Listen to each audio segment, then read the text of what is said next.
വെള്ളയപ്പം ഉണ്ടാക്കണ ഒരു വീഡിയോ ആണ് കേട്ടോ. അപ്പോൾ ഇത് ഞാൻ യൂട്യൂബിൽ തന്നെ കണ്ടതാണ്. ഞാൻ വെള്ളയപ്പം ഉണ്ടാക്കി നോക്കിയിട്ടുണ്ട്.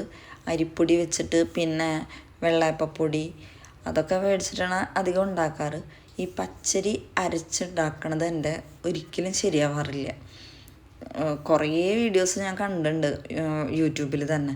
ആ രീതിയിലൊക്കെ തന്നെയാണ് ഞാൻ ഉണ്ടാക്കി നോക്കണം. പക്ഷെ അത് കൃത്യമായിട്ട് വന്നിട്ടില്ല. ഒരു ചേച്ചി കോഴിക്കോടുള്ളൊരു ചേച്ചിയുടെ കുറച്ച് വ്യത്യാസം തോന്നിയിട്ടുണ്ട്. പല വീഡിയോകളിൽ നിന്നും ഒരുപാട് വ്യത്യാസം തോന്നിയിട്ടുണ്ട്. അപ്പോൾ ഇതൊന്നും ഉണ്ടാക്കി നോക്കാം എന്ന് വിചാരിച്ച് അത് ഞാൻ വീഡിയോ എടുക്കണം കേട്ടോ. അത് ചീറ്റിപ്പോയാലും ഞാൻ ആ വീഡിയോ അപ്ലോഡ് ചെയ്യും. അപ്പോൾ ഞാൻ പ്രാർത്ഥിച്ചിട്ട് ഒരു നാഴി അരിയാണ് ഞാൻ എടുത്ത് നോക്കണത്. റേഷൻ കടയിൽ നിന്ന് വാങ്ങിയിട്ടുള്ള അരിയാണ്. വളരെ ചെറിയ മണിയരി, സൂപ്പർ അരി കേട്ടോ ഈ പ്രാവശ്യം കിട്ടിയ പച്ചരി. അപ്പോൾ എന്തുതന്നെയായാലും ഞാനിത് വീഡിയോ ഇടുന്നത് ഞാൻ പ്രതീക്ഷിച്ചിട്ട് തന്നെയാണ്. ഞാനത് ശരിയാവുമെന്ന് എൻ്റെ മനസ്സിൽ പറയണുണ്ടായിരുന്നു. എന്തോ ഇത് കുറച്ച് വ്യത്യാസം ഉണ്ടാ ചേച്ചി ഉണ്ടാക്കണത്. അപ്പോൾ ഇത് ശരിയായി കിട്ടിയാലോ. അപ്പോൾ ഞാൻ അരി ഇവിടെ കഴുകാണ്. നാഴി അരി തന്നെയാട്ടോ ഞാൻ എടുത്തിട്ടുള്ളൂ. ഇനി കേടാവാണെങ്കിൽ അത്രയും കുറച്ച് കളഞ്ഞാൽ പോരാ. ഇനി അരി കഴുകൽ. ഈ അരി കഴുകുമ്പോൾ വെള്ളം തെളിഞ്ഞ് വരണ വരെ ഞാൻ കഴുകി നിൽക്കും കേട്ടോ. അത് ഇതും ബിരിയാണി അരി അങ്ങനെയുള്ളതൊക്കെ വെക്കുമ്പോൾ കൂടുതൽ വെള്ളം എടുത്ത് കഴുകി കളയും.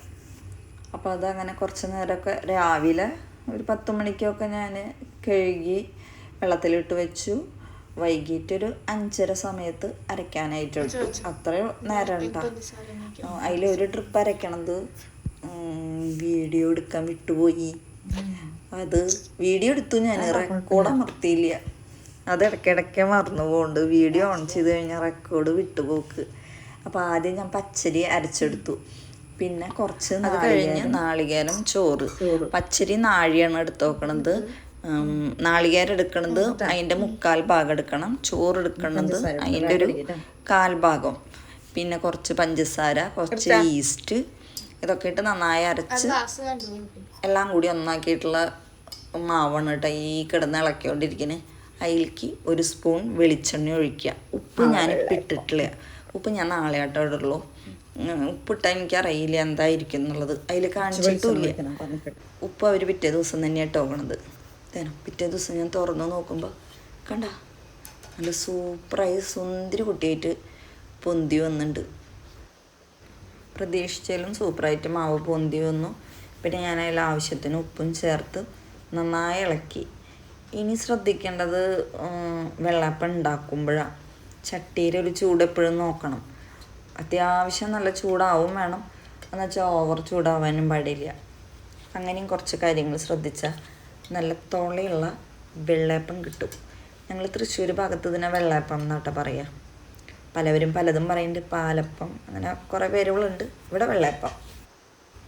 ഇപ്പോൾ ചട്ടിയൊക്കെ നല്ലോണം ചൂടായിട്ടുണ്ട്.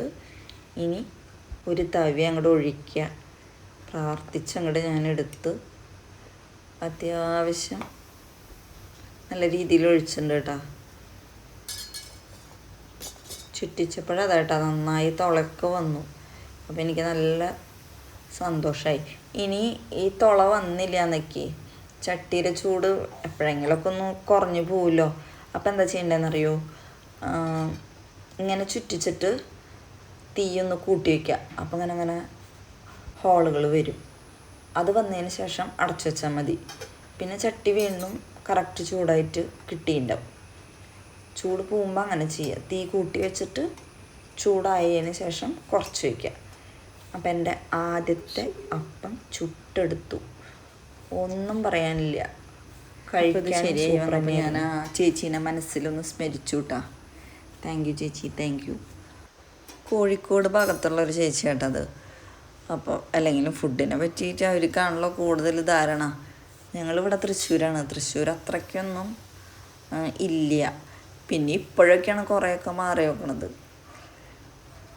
എന്നാലും മലപ്പുറം ആ ഒരു ഭാഗം അങ്ങനെ കടന്നു കഴിഞ്ഞാൽ ഫുഡിൻ്റെ ലോകമല്ലേ, അവിടെ നിന്നാണ് നമ്മളിലേക്ക് എത്തുന്നത്. വെള്ളയപ്പം എന്തായാലും സൂപ്പറായി കിട്ടിയിട്ടുണ്ട്. ഒരു 15 വെള്ളപ്പം എനിക്ക് കിട്ടിയിട്ടാ. ആ ഒരു നാഴി പച്ചരിയിൽ 15 വെള്ളയപ്പം കിട്ടി. പിന്നെ ഞാൻ കറിയൊക്കെ മുന്നേ ഉണ്ടാക്കി വെച്ചിട്ടുണ്ട്.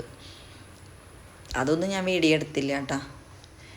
ഇത് ആ ചേച്ചി അതുപോലെ ഈ ടവിൽ ചുളിക്കണോണം പിടിച്ചിങ്ങനെ കാണിച്ചു. ഞാനും അതുപോലെ ഒന്ന് ചെയ്ത് നോക്കിയതാ. കണ്ട, നല്ല സോഫ്റ്റും സ്മൂത്തായിരുന്നു.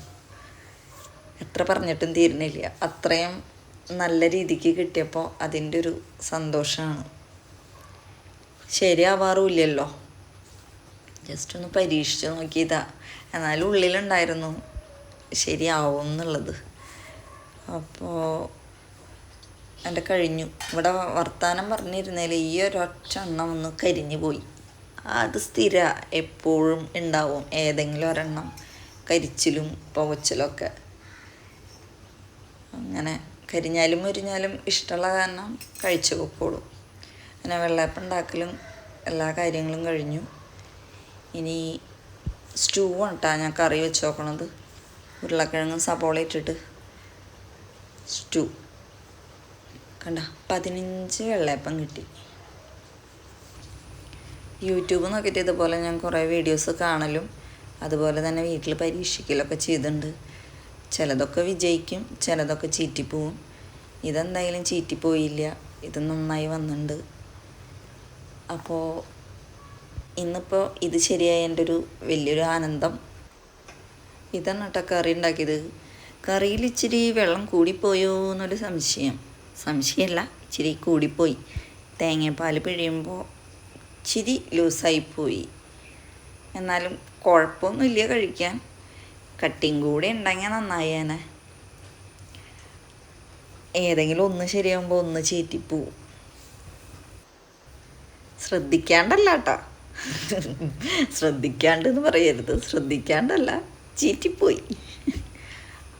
പിന്നെ എല്ലായിടത്തും മഴയുണ്ടായിരുന്നാ? ഇവിടെ ഗംഭീര മഴയായിരുന്നു. 2 ദിവസമായിട്ട് നല്ല മഴ.